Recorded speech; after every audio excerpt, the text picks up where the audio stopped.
Hello and greetings from across the media multiverse. Today I shall be having a look at the three versions of the Doctor Who story called The Starbeast.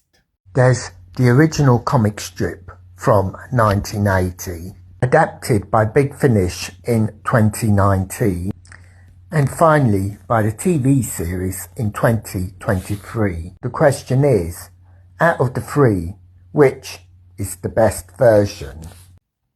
In 1980, issue 19 of Doctor Who Weekly launched a new 8-part comic book story called The Starbeast.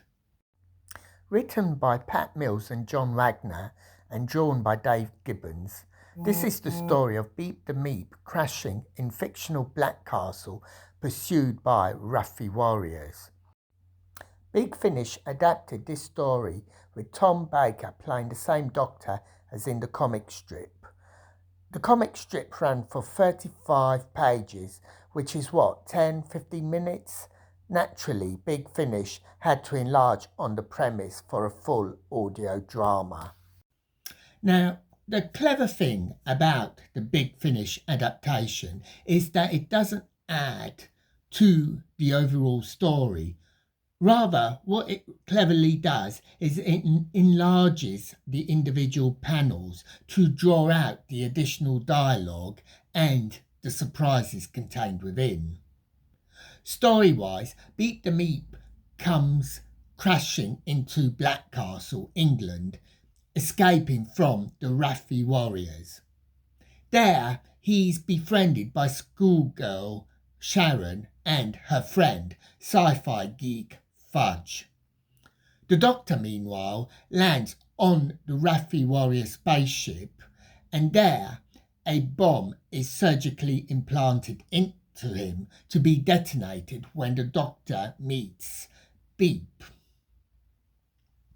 Now, this is the bit where I'm a bit confused. The Doctor is on holiday. He wants to go to Benidorm. He's got no idea about Beep the Meep. So when he accidentally lands on the Raffi warrior spaceship, how do they know he's in cahoots with the Meep, who the Doctor has never met? But it is a bit of a mystery, and obviously the Doctor does get the coordinates wrong, and the TARDIS lands in Black Castle as opposed to Benidorm. Now, one of the first things to note is that we are asked, who is the Starbeast? In keeping with the television series that had just finished airing on television, season 17, this is a story that, like that season 17 of Doctor Who, asks people to look beyond what they see, to look, to delve, to dig deeper into a situation. What is it that is actually happening? Don't just go by first glances. The second thing to note is how forward-looking the story is.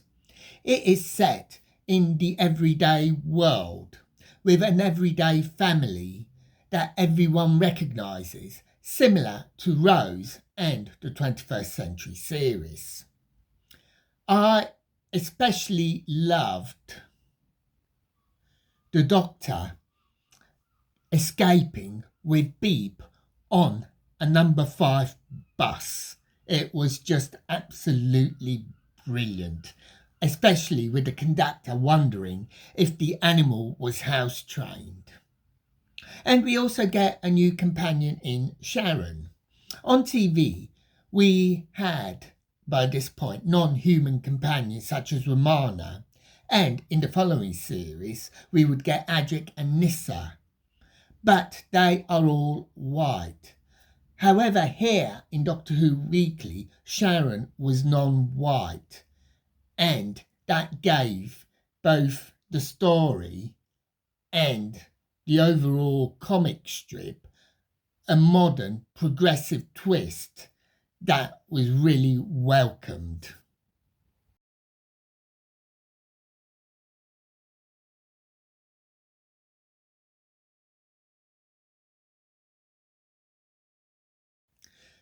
The 2023 television version, however, is a different beast. Or should that be Starbeast?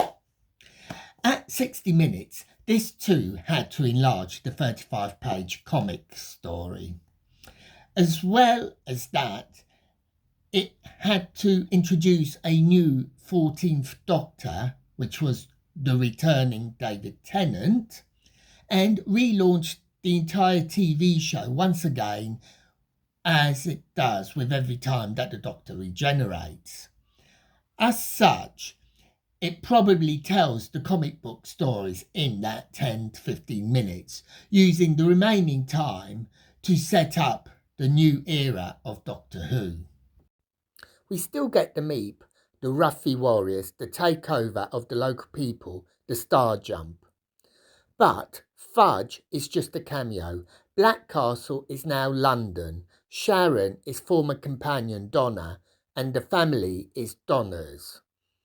The focus here is very much on the newly regenerated Doctor meeting Donna Noble, a former companion who, if she ever saw the Doctor again, would die.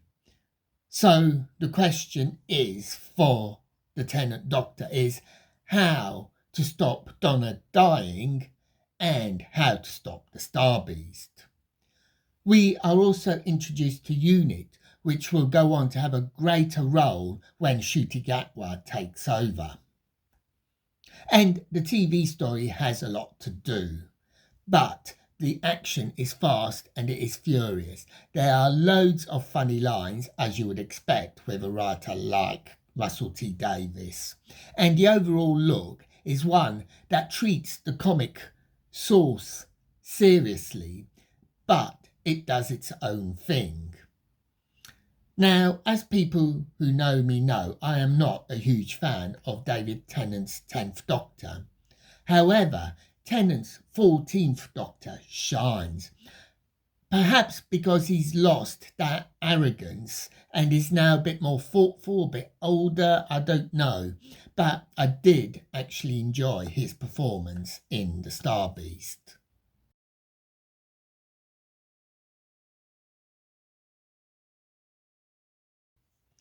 So, which version is the best? Well, obviously that is very subjective.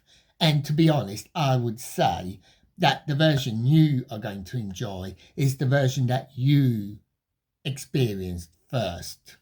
For me, it was the 1980 original, and in the original 8-part instalment in Doctor Who Weekly. Despite nowadays it coming across slightly simplistic, it is still my favourite version of the Starbeast story, and the mind-blowing twist in the middle of it just blew me away in 1980, and I still think it works today, and it certainly ties in with season 17 that had just finished on television. But that is not to say that the other two versions are bad. In extending the story to a full-length production on audio or television, both the BBC and Big Finish have helped to create a better whole overall. The TV version had a lot to do, and I'm pretty sure that the vast majority of the audience who sat down to watch the Starbeast on television had no idea of either the audio or comic versions, and I'm pretty sure that they were impressed overall.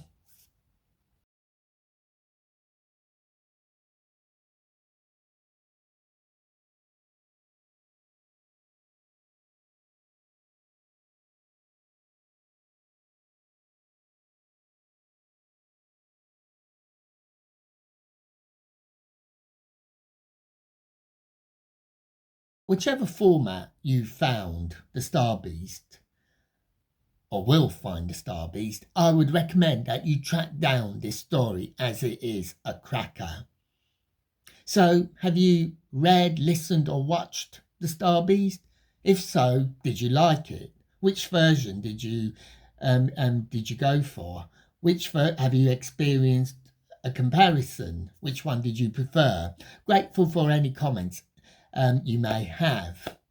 And obviously, if you dislike it and do dislike all the versions, again, great to hear from you. But either way, please post any comments below. So until next time, may your news be good news and happy times and places. Farewell.